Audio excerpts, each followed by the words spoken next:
And we have breaking news now about a notorious Boston mobster. Of course, we're talking about Whitey Bulger. NBC News Justice correspondent Pete Williams has the story. Pete.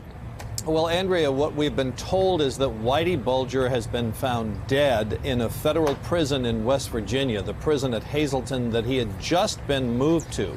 Hazleton is the former head of the South Boston mob. He was convicted of 11 murders in 3 states, and as you may recall, he was captured in 2011 after he was basically on the lam, hiding in plain sight in California.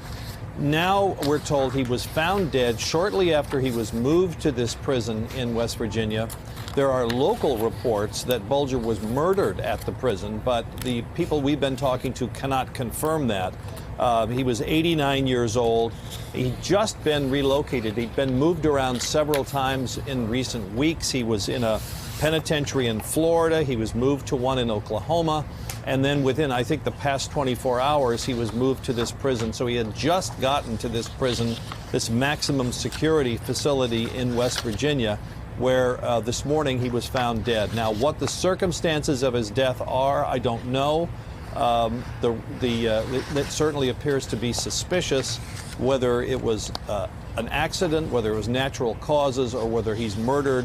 Andrea, we'll probably know in the coming hours. Hey there, I'm Chris Hayes from MSNBC. Thanks for watching MSNBC on YouTube. If you want to keep up to date with the videos we're putting out, you can click subscribe just below me, or click over on this list to see lots of other great videos.